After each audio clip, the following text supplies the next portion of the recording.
Hello, everybody. Welcome to this Climate Now live conversation here on Euronews YouTube channel.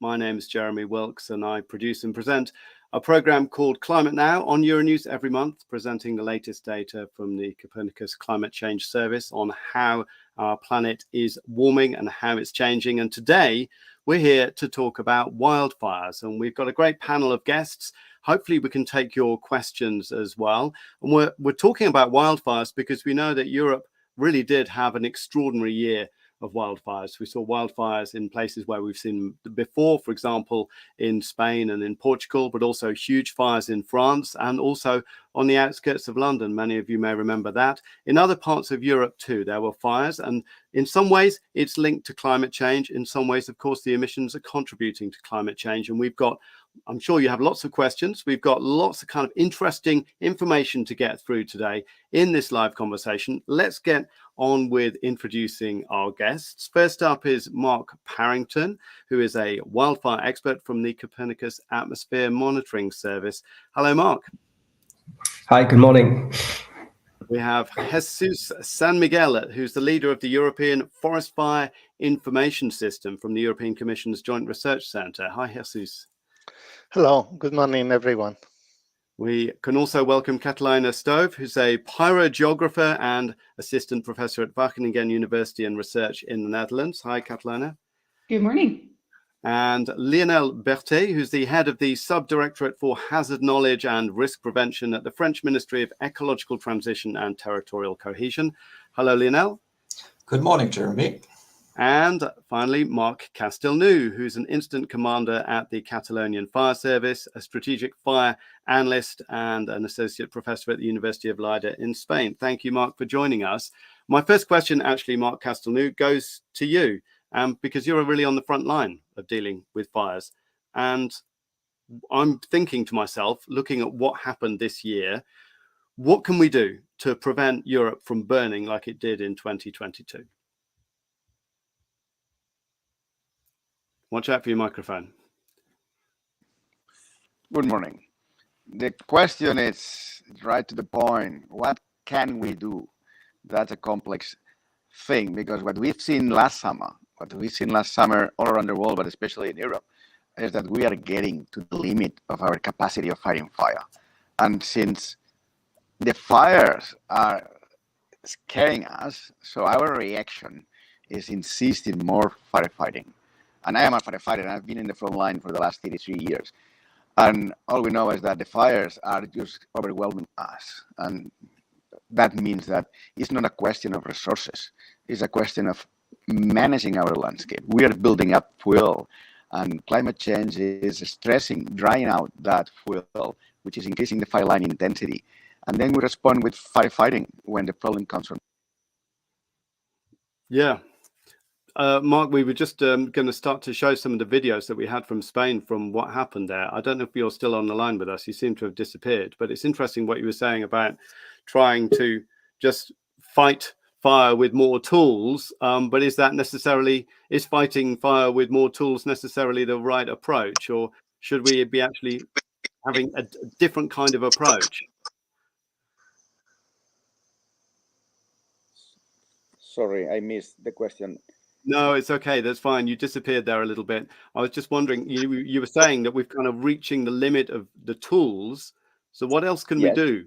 Is it an organization thing? It is an organization thing, but it's a landscape managing. We should manage our landscape instead of insisting on fighting the flames.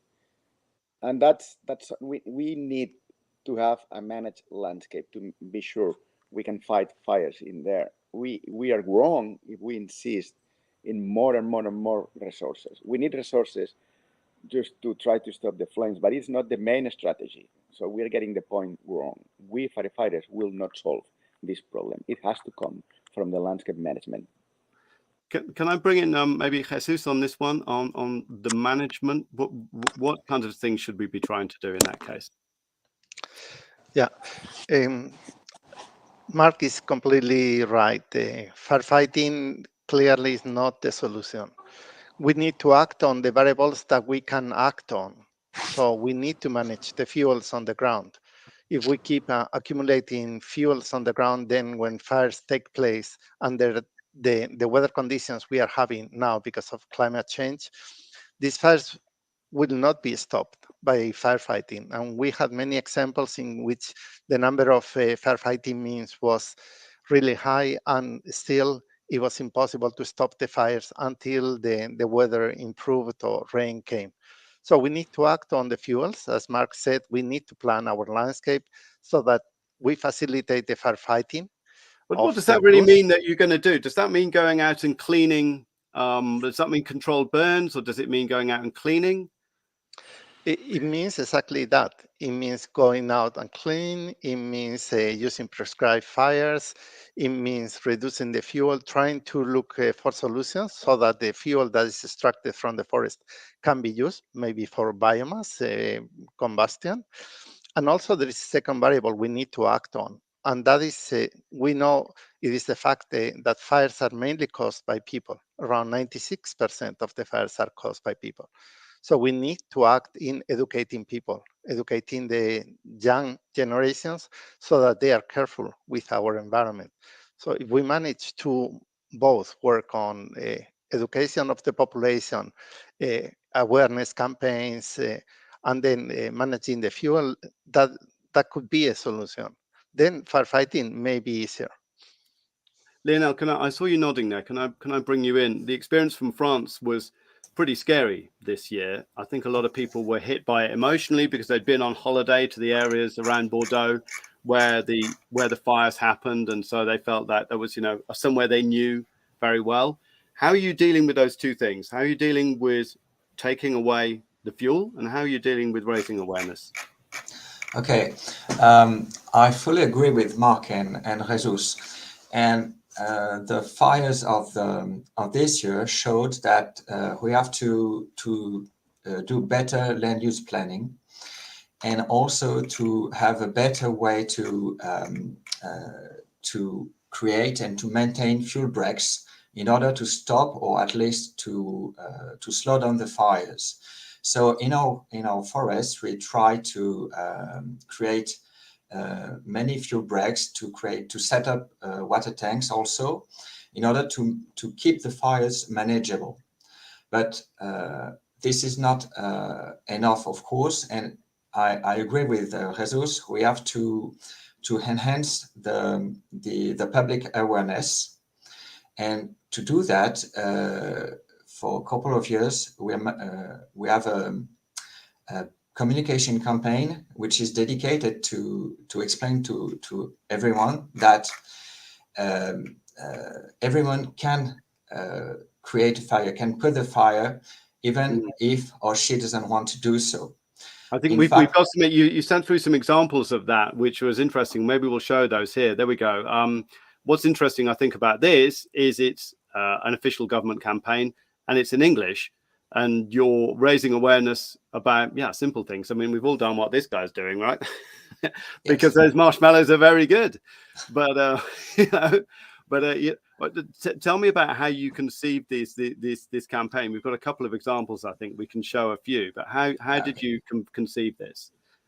Okay, first we tried to make it a bit fun, even if the subject is really serious, and we tried to show that daily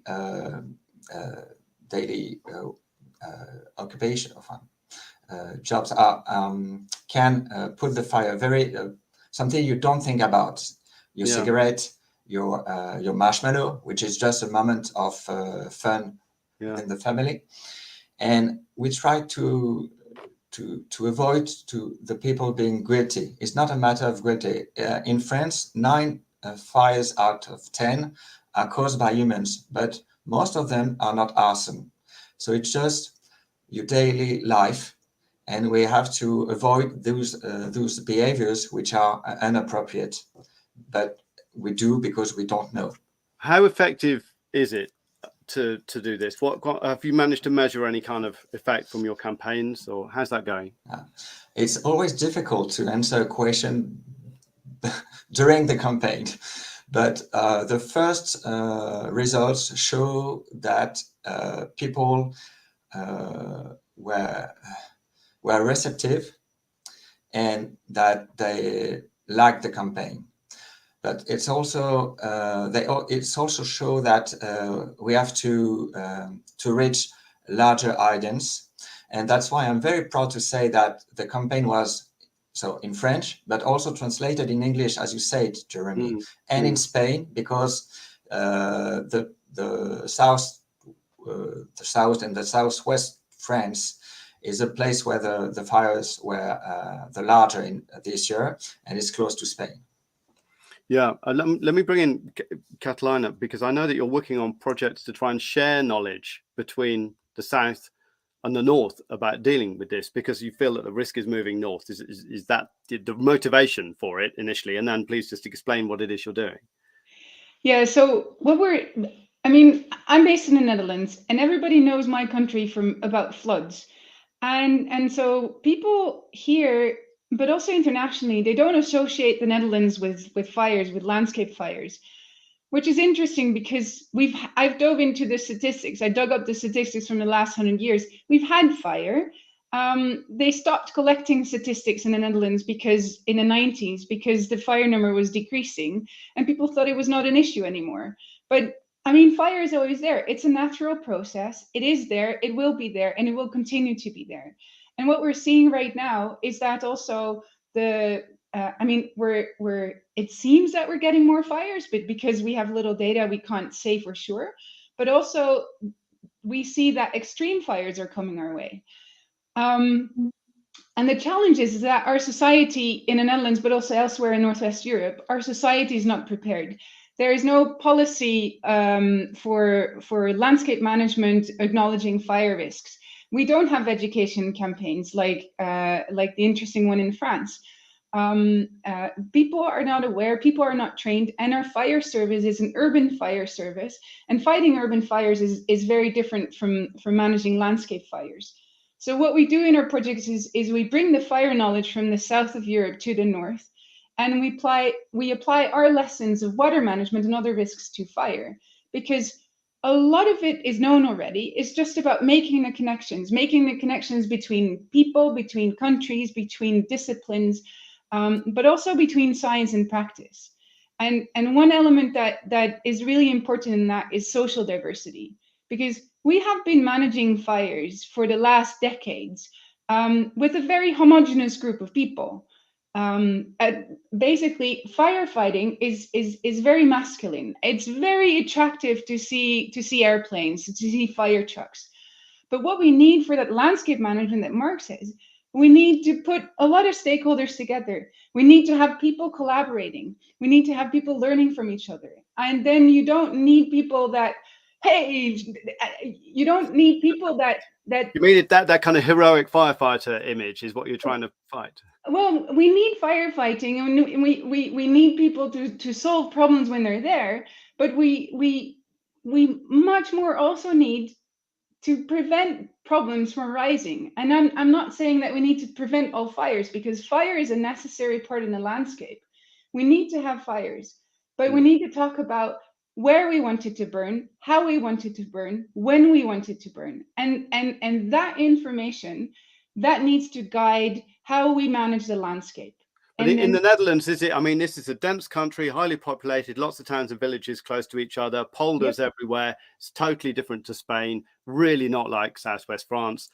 How can you really learn and compare between those two? Because the environment's just so different. Yeah, but I mean, as Marco says, fire is the same language, it's just a different dialect. So what we do in our research is we look at how, is fire different here? How is fire different? I mean, our landscape is usually a little bit wetter than in the south. Maybe we have a few different species. And another thing is, I mean, internationally, we focus a lot on the big fires. And we think that big fires are the ones that cause trouble, but the fires that we saw in London, you see that you don't need a big fire if you're close to people to cause problems. Yeah, actually, let's have a look at some of the video for that one, actually, because that was a bit of a shocker, I think, for a lot of people in the UK. Obviously, they had those awful heat wave in the UK, and then at this point you suddenly saw these very normal looking suburban homes. This could also be the Netherlands, these kinds of houses, and what looks like a grassland fire that then took over urban areas. How on earth do you fight that? Because the fuel is there, cars burn very well, as we know. How are you going to manage a fire in that situation? I would say we know that this is coming our way, and how do you manage this is we need to make people aware. We have a lot of good international examples of ways that residents can prepare their homes so that their homes make better chance of surviving a fire. What kinds of things are you talking about there then? Sorry, what kind of things? Yeah, literally. Very simple things of not putting firewood against your house, cleaning your gutter, cleaning leaves from your gutters, keeping the fire risk in account when you do your landscaping around the home. Not putting hedges or trees next to your house or over your house. There are a lot of very simple things. And in the Netherlands, those things are not being done. And they're actually, we have a beauty committee that in some villages in the forest, that they require houses to have thatched roofs. And those serious fire risk, I guess, right? Yeah, and then people the language about fires is important as well, because we talk about forest fires, and then people think, oh, but I'm not in the forest or I'm not in nature, so I'm not at risk. But basically everything that's green that can burn, and that's a big change of mind that needs to happen here in the north. But let me bring in Mark Parrington. You're there actually in Germany, I believe. Just give us what's in your mind when you're listening to this conversation about dealing with fire in northern countries now. Yeah, thanks. So I think I should maybe clarify that from the off that I'm not working maybe on the same spatial scales as Mark and Catalina and Lionel, but the work that I'm doing in the Copernicus Atmosphere Monitoring Service is and similar to what Jesus and his team in EFIS are providing. We're using more satellite observations to observe where fires are occurring and their intensity, and then look at what that means in terms of the atmospheric impacts. But I think one of the last points there that Catalina was making was really in terms of the terminology. I think this is a very important point to make, that not all fires that are out in the open are wildfires, and there's various terminologies, and all of these fires are very dangerous in terms of the threat that they pose to population centers and life and livelihoods. It's a kind of a new thing, though, to have these fires in urban areas, isn't it? I mean, as like you were saying about wildfires and things, we imagine it happening somewhere else, don't we? Don't imagine it happening next door. Yeah, but I think the terminology is important, because then it doesn't maybe get into people's minds in the same way. And particularly now, as we see, so in those fires in London, for example, we're seeing, as you say, grassland fires that reach into the suburban areas. But then in places like California and Australia, and I think in some parts of Southern Europe as well, population centers are expanding into the wildland areas. And so there's more occurrence of where forest fires can then get into the suburban or urban interface. Well, so I was going to bring up that kind of thought of, like, should the houses be there in the first place when it comes to certainly what you see in California? I think some people say that. Should you change your planning rules? Obviously, what happened in London, no, I don't think you could probably argue that. But is that one of the solutions as well, is to change your planning rules? Who fancies to go on that one? I can take that. Mark Castello? Yeah, thank you. Yeah, Mark. I can take. Of course, it is all about planning, but it's also about understanding. It's about our culture. So we've been looking at the wildland fire problem as a fight to protect forests from flames. But now those flames are arriving to our homes, to our towns, to our factories. So we are not fighting fires anymore to protect the ecosystem. We are fighting fires to protect ourselves. That has became a huge civil protection issue, because we totally get wrong the planning. and we haven't been able to stop the problem of fuel build up in our landscape, especially when climate change has come. Climate change has increased the season length, the fire intensity, so we are retreating, and we are retreating back into our towns, and now we are defending our towns. So that's the best picture of a totally wrong policy. That's the clear evidence of a totally wrong policy. And we cannot sustain an European Union saying we will triple or multiply by 5 the number of resources. Of course, we all want to defend ourselves against the flames, but we cannot keep insisting in that policy. And the same problem of lack of planning in the forest is a lack of planning in the cities. We should understand it. And the most important thing for us, the Forest Service, is that we are just reacting. And when the fire gets into town, it is not about saving one house. It's about not using the resources to put out the flames in the house. It is already burning. Is use the resources to stop the fire getting to the next house. It's just taking the initiative, being proactive, and we are reactive because we act defensively. So it's a change, a total change on mindset. Understand the last we need year's to be problems. proactive, but at the end of the day, somebody's got to pay for that. So somebody's got to convince the politicians to put the money forward to do it. How much does climate change come into that argument where you say, look, we know it's warmer, look at the heat waves, etc., we need to get on top of this? Is that one of the levers that you use, or do you use kind of financial arguments? How do you talk to people about it? We use both, but the main important thing we use is you build your house of materials that can burn, but the surrounding of your house was not ready to burn in Central and Northern Europe. Now it is. So the planning we've done the last 30, 40 years, and the safety we thought was there in the last 30, 40 years, suddenly it's gone. So we have to change the way we plan, the way we build, the way we fight fires. We have to take that seriously, because we in the South has learned that lesson the hard way, but Europe is still on its way. But thinking the other way, what is happening is what we call the transformation of Europe with a Portugal-like fire regime. So Portugal has been the country in the Mediterranean burning the most, but it's a country on the Mediterranean that gets more rain. It means it's a country that builds a lot of fuel, and suddenly that fuel gets dry.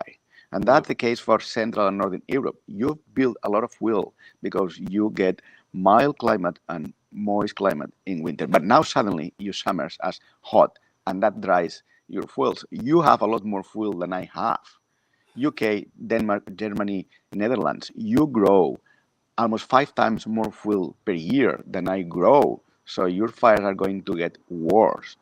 And that's the problem we need to realize. It has not been a problem of a bad year or bad luck.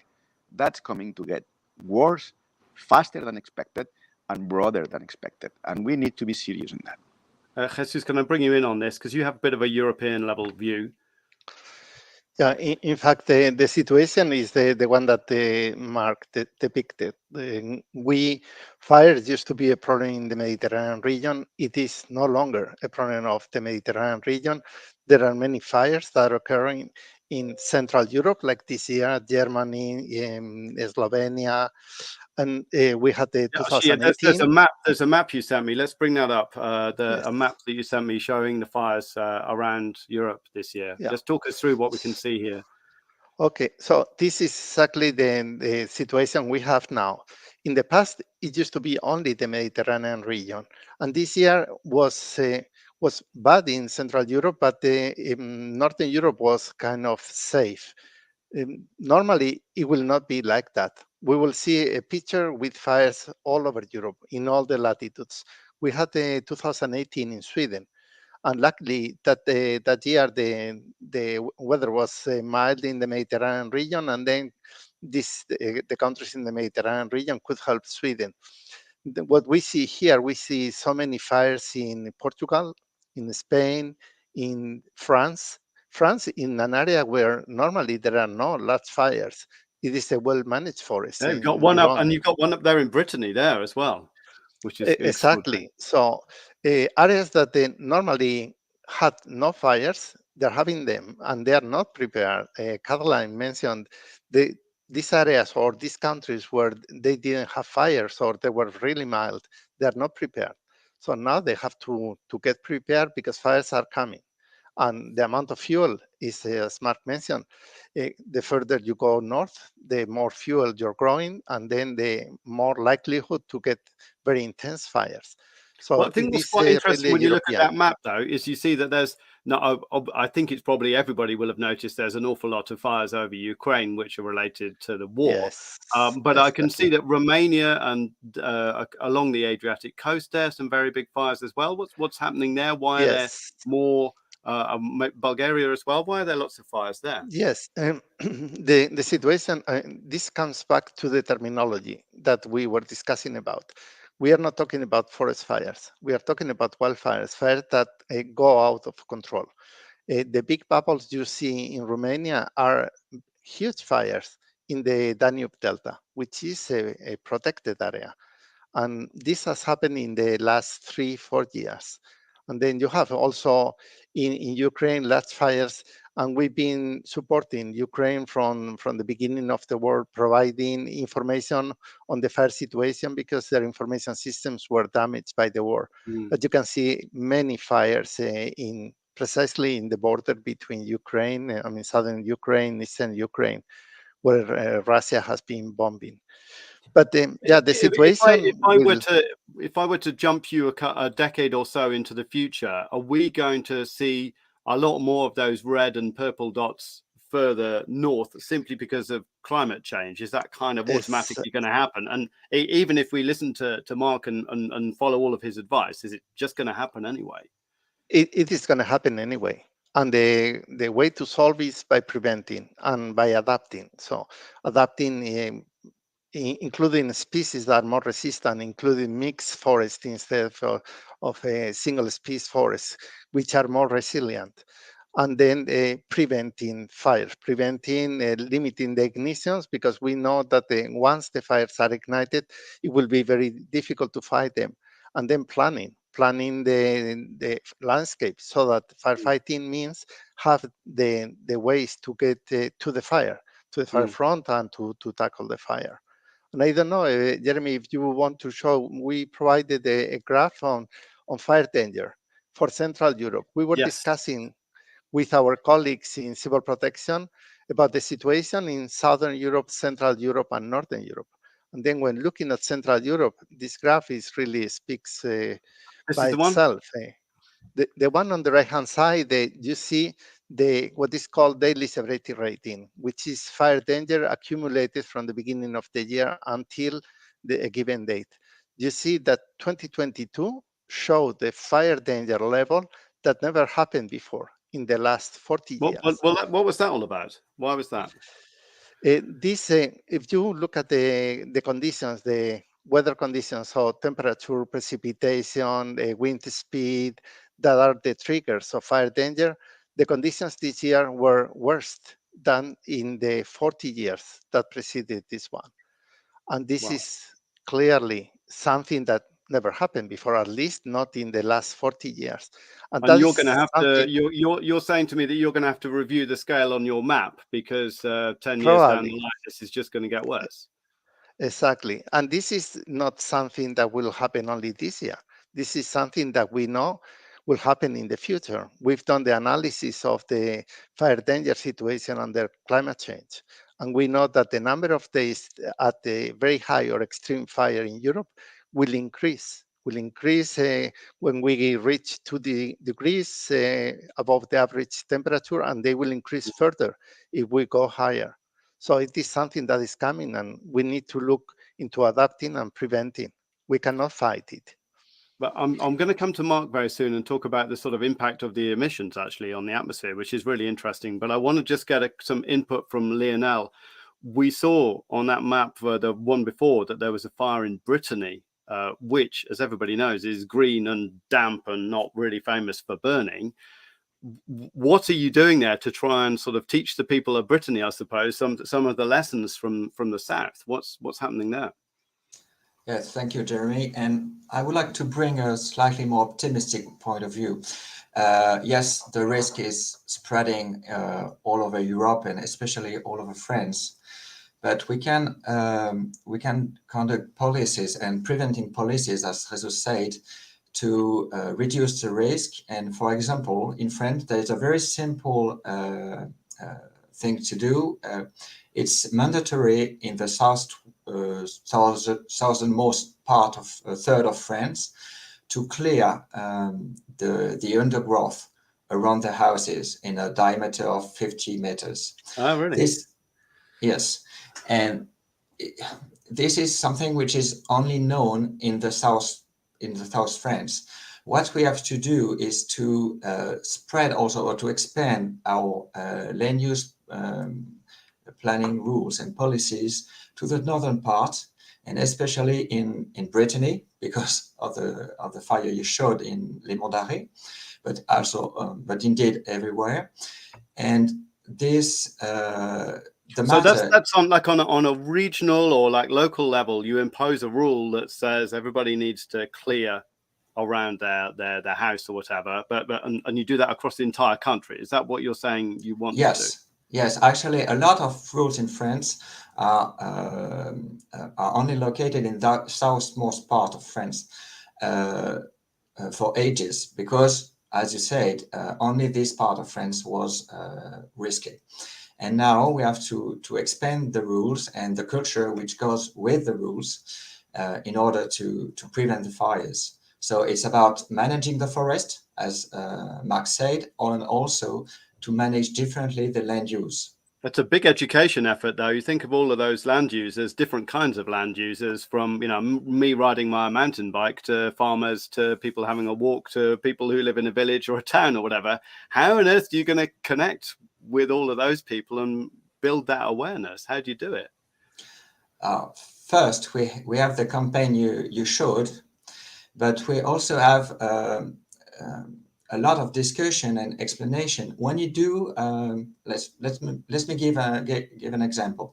When you decide a land use plan,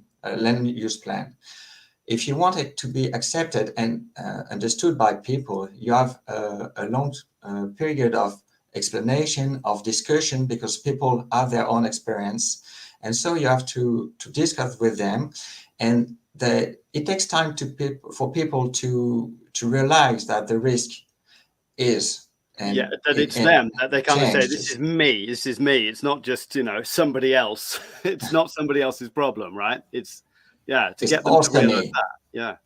It's also me. Yes. I'm just going to quickly go over to Catalina on that. How do you do it? You're trying to do that in the Netherlands, but it sounds like you're starting from a further back than France, perhaps. Oh, much further back. I mean, France is a very interesting example because of the knowledge on the topic that exists in the country, but in different regions. I mean, our country is much smaller, and we need to get it from abroad. And research shows that it's like cross-cultural learning is challenging, especially. I mean, we know that cross-cultural learning between North and South Europe is often challenging. And how do we make people aware of the risk?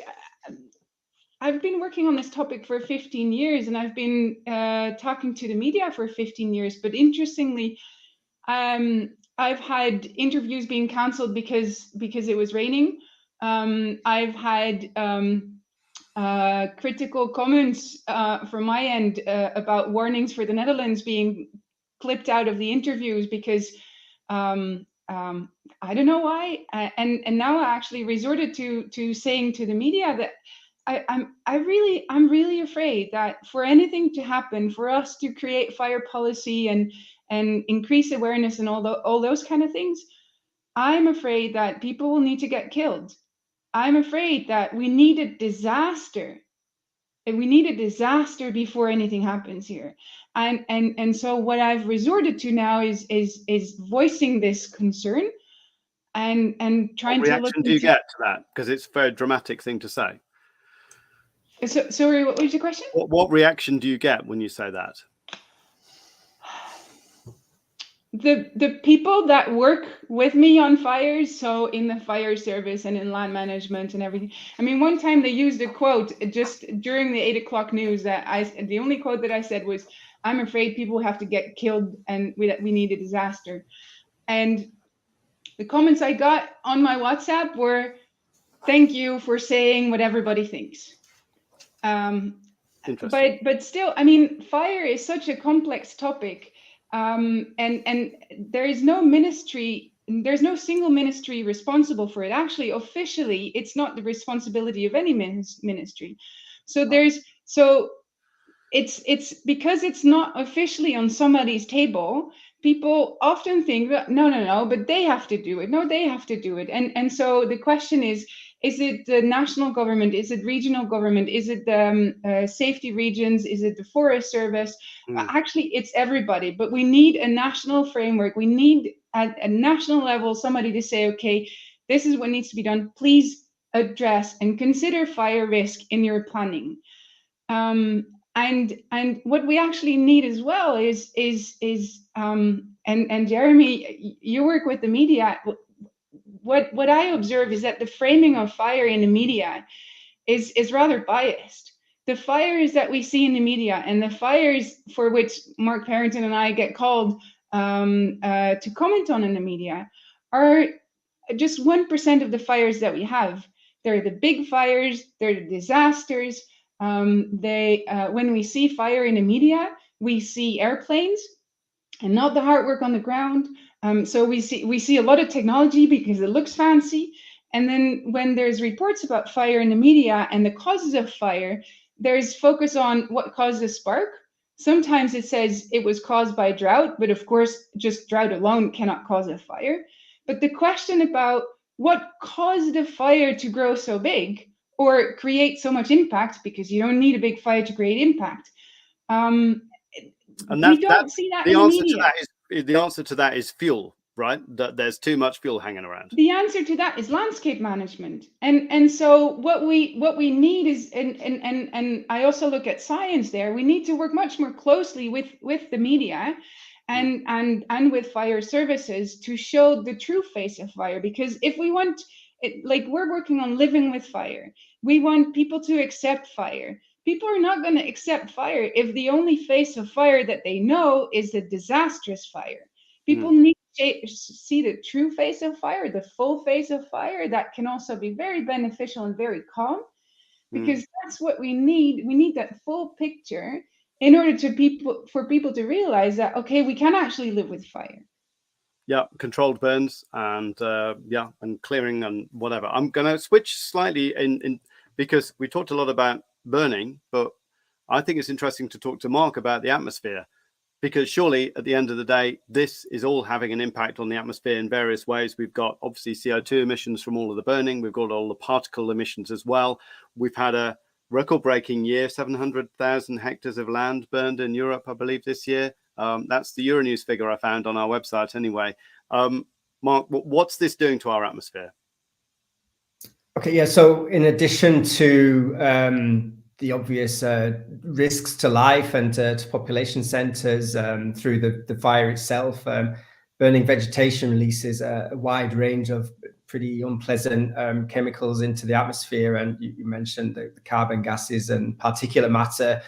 That's the smoke, the bits of the smoke you can see generally, but there's a whole load of other very toxic and carcinogenic elements and compounds which can be included in that smoke. So as we discussed a bit earlier about, as fire becomes more an issue in the urban interface as well as in the wildland areas, that pollution has more direct impacts on local pollutions as well. And this is also an issue for wildland firefighters, as Mark may be able to confirm, but I know that there's research in some parts of the world into how smoke inhalation affects cardiovascular and respiratory illness in wildland firefighters, and this applies to the wider population as well.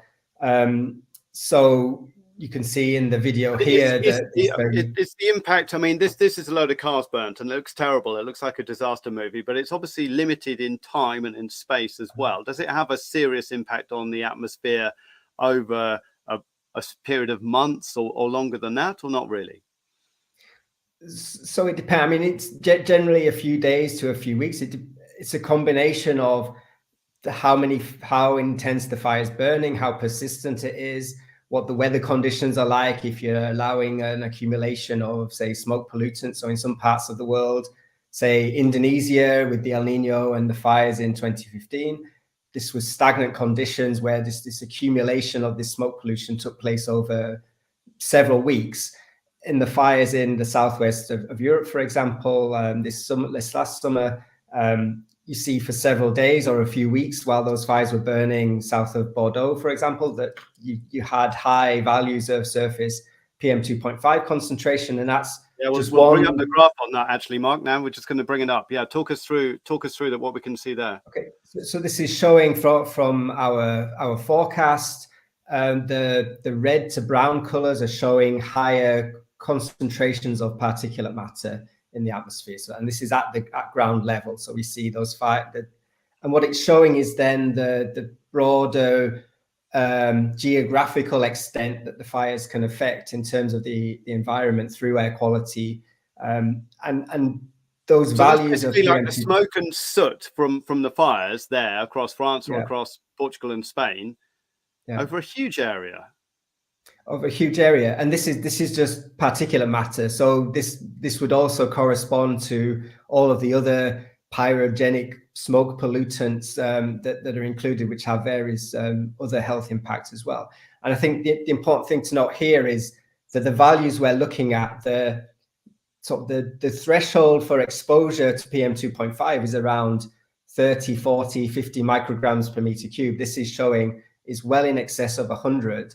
Wow. And that's also an indicator for just how strong and how persistent those fires were in the summer. And this is just an example. You're saying that there will be serious health effects there in that part of France related to those fires then? Yeah, potentially. So then it's really, the higher the population center, the closer those fires are to the population centers, the more direct the impacts of air quality are on human health. There's then also like longer range transport where the smoke can travel much further. But what does it have in terms of temperature effect? Because I'm guessing it must cool down the temperature, doesn't it? This is a very complicated question that's, I think, well beyond the scope of this discussion. But that's another hour. Yeah, so high aerosol loading in a smoke plume would reduce the amount of solar radiation reaching the surface, which would result in a decrease in surface temperature local to the plume. But you would really need, large scale fires burning for months at a time with huge smoke plumes that hang around to really have long-term impacts on the surface temperature or on the weather. But there are impacts there. The key thing, I think, with all of these fires and with their emissions is the impact on air quality, because this is the immediate direct impact that affects people's day-to-day lives and their health potentially. So I think Lionel, I think you wanted to react on that, Lionel, did you? Actually, I wanted to react and to cheer up a little after what Catalina said. Actually, if it's possible. Yeah, go on. Okay. Actually, in France too, the process of public awareness increasement is tough, and we face criticism too. And it's not easy, but it's a very long process, and I really hope that we will avoid casualties. In France, there's something which helped a lot this year, is that we evacuated hundreds of people because of the fires, of the large fires, of the fires of July that were on the map of Mark Parrington. And this fact that it's not only in the TV, it's also in my life. I have to evacuate for 1 day, 2 days, or a week, has had a strong impact. So I want to be a little more optimistic. In building a kind of collective consciousness is what you mean. Yes, absolutely. Yeah. Mark, Parrington, can I go back to you and we talk about can we talk about the CO2 emissions? Because surely we've got big CO2 emissions from this too that are just contributing to climate change. No, this is true. It's burning organic matter. It's organic material. So there's a lot of carbon gases in there, and CO2 is a component of that. We use, I think you have a chart showing the intensity and the estimated emissions. Yeah, this one here. So this chart here is showing on the top 3 panels is this parameter called fire radiative power. This is essentially what the satellites we're using is observing, and it's a measure essentially of the intensity or the heat output from fires. And this is the daily totals for Spain, Portugal, and France, and with red bars showing the 2022 data, and grey bars underneath showing an average for those days based on our 20-year data set. From what I can see on there, Mark, it was far higher then. It's far higher across all of those, is it? It was much higher, and what this chart also shows is the persistence, how many days that the fires in those countries were above the average. And France in particular, I mean, the scales are difficult to read, I appreciate, but in France, we really see those peaks occurring during those heat wave conditions where the fires really just grew and got way out of hand, and just how persistent they were, about 7-8 days in each of those 2 occurrences. Similarly for Spain and Portugal. In the bottom 3 panels here, this is showing the total cumulated emissions for June, July, and August from 2003 up till 2022. And so for Spain and France, certainly we see this much higher total estimated emission for the summer that's just gone compared to all the previous summers back to 2003, which is when our data set begins. And this is a long-winded way of getting to the CO2 emission. So this is looking at total carbon emission. If we showed this chart as carbon dioxide, they would show something similar. So for those countries in those over the last 2 decades, then it's much higher CO2 emissions. But if we want to relate that then to the atmospheric growth rate of CO2 and the longer terms of climate impacts, this is probably going to be very small. It's a small component of land use change, which actually affects the atmospheric growth rate of CO2. So for wildfires or fires to have a big impact on the atmosphere in terms of climate change, you really need those big fires that burn for 8 to 10 weeks in Indonesia under El Nino conditions to have a larger impact on the atmosphere.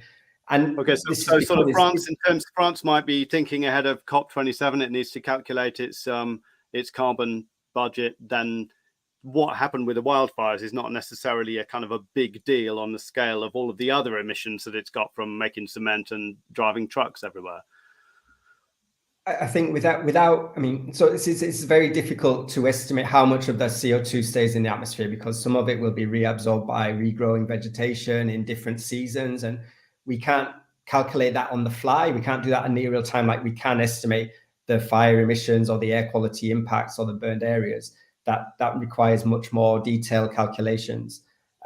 So in this instantaneous take of those CO2 emissions is really an indicator of just the scale of the fires, and gives us a metric by which we can compare how much bigger and how much more intense those fires this year were compared to previous years. And we can do that in other countries and other regions as well. So I think overall, the scale of the fire you need to have a big impact on the atmospheric CO2 growth rate is, you really need a lot of fire. And I really hope we never get to that stage in Europe where we can say those European fires make a contribution to atmospheric CO2 in that way, because that then means we're going to have really catastrophic and persistent fires, which I think is what we're trying to avoid. We don't want that scenario to happen, but I think it's interesting that you talk about mega fires, in fact, because Jesus sent me a map which is kind of a polar view down onto the Arctic, and maybe we can show that one. You can talk us through it, because changing region away from Europe, but we know that not necessarily this year, but in previous years, we've had a lot of fires around the Arctic, very large, across Siberia. Jesus, can you just talk us a little bit through this, what we can see there? Yeah, in fact, thank you, Jeremy. Yeah, in fact, that is the situation now. What we are seeing, if we look at the total burnt area globally, the number of fires or the total burnt area is not increasing. What we are seeing is that the fires are happening in areas where they did not happen in the past. And this is the situation in the Arctic Circle that we've been following in the last years. And this year, as Jeremy mentioned, was fairly mild, but the previous years, we saw a clear increase in the number of fires, many fires in Russia, in the Boreal region. Why is that happening? Why has that happened? All the fires are still caused by people. So these are not, it's not a natural spontaneous burning. So they're caused by people, and because the conditions allow to the fires, for the fires to spread, because it is warm and there is a lot of fuel, they just keep on burning. In the Arctic Circle, there is also the peat in the ground. So many fires that start burning on the surface, if they reach peatlands, then they keep on burning in the ground, and they can take really for weeks or for months until they are extinguished naturally. So what we see in the Arctic is really dangerous. Mark Parrington, can I bring you in on this? I see you nodding. Yeah, of course. Yeah, no, I agree with everything Jesus said. And so the fires within the Arctic Circle, but also in the Boreal Zone in general, are concerning for the reasons that Jesus said. So the peatlands and the amount of particulate matter as well as carbon that they're putting into the atmosphere, and the particulate matter and the emitted from fires, particularly closer and closer to the Arctic region, could potentially reach the higher polar latitudes and also lead to have a climate risk through deposition of black carbon onto sea ice, which could accelerate the melting. And I think so then it's it's another indirect sort of climate impact, but this is more of an impact that they could have. And also that burning of that peat is something that was a carbon store for thousands of years, is releasing that carbon into the atmosphere. So maybe the carbon cycle isn't balanced in the same way when carbon from those kind of peat sources is being re-released into the atmosphere.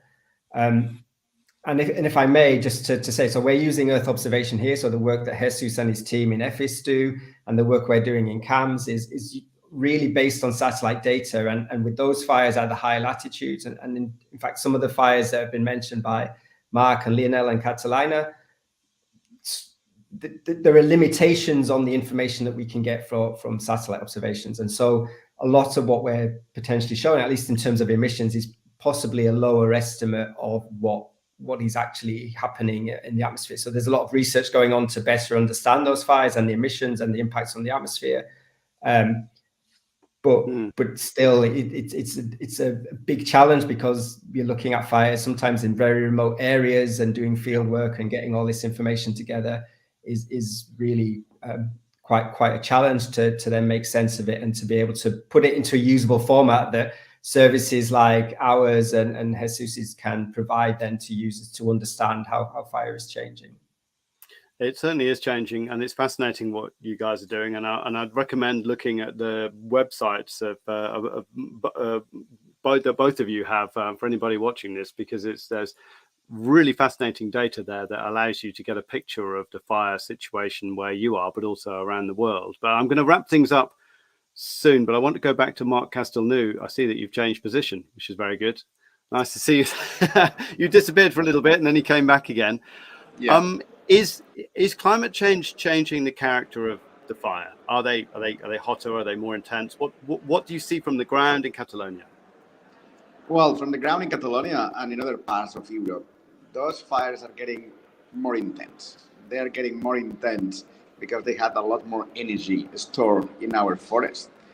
So through the years, we have been stopping fire, but not managing forests. So the fuel has been piling up. So there is more energy stored there that can be released in hotter days or hotter days that last longer. And that's why we see a lot more intensity. But also we can see an effect from fires that are just changing the atmosphere conditions around them. They have the potential to get into condensation level, create the pyrocumulus or pyrocumulonimbus, and that is changing the temperature of the boundary layer in the atmosphere, which is changing the condition the fire is burning in.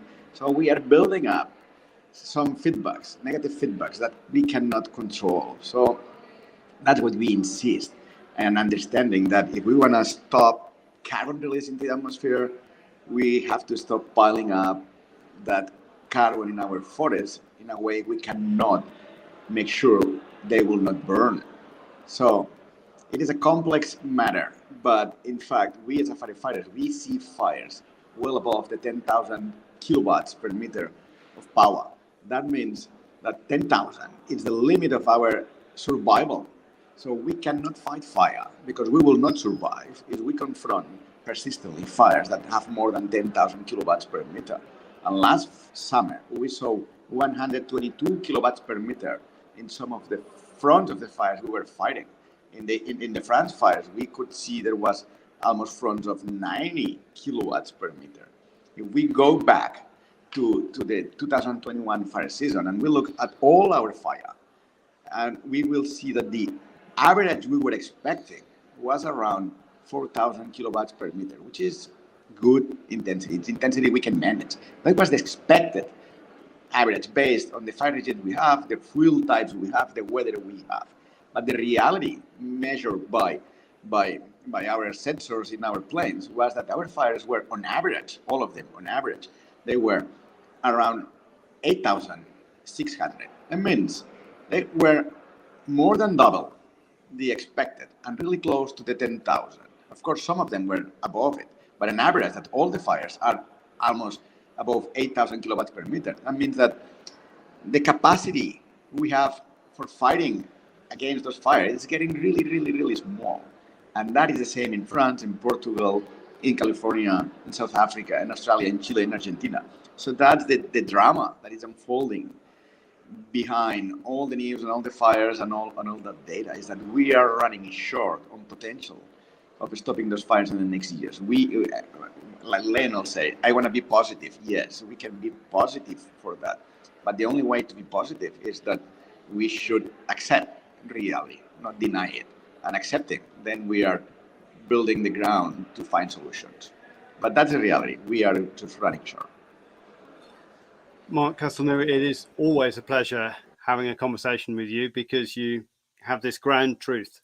And it's fascinating hearing what you had to say. And the rest of the panel have been brilliant as well. I've really enjoyed this conversation. I need to wrap things up now. We've run out of time, basically. If you would like to learn more about climate change, how it's affecting our atmosphere, have a look at euronews.com/climate now. And I will say thank you very much to Mark Parrington from the Copernicus Atmosphere Monitoring Service, Jesus San Miguel from the European Forest Fire Information System, Catalina Stove from the Wageningen University and Research in the Netherlands, Lionel Berthet, who is from the French Ministry of Ecological Transition and Territorial Cohesion, and Mark Castelnau, Incident Commander at the Catalonian Fire Service. Thank you very much for joining us on this conversation. It has been really wonderful, and I think a lot of lessons there to share with everybody who's watching. Thank you.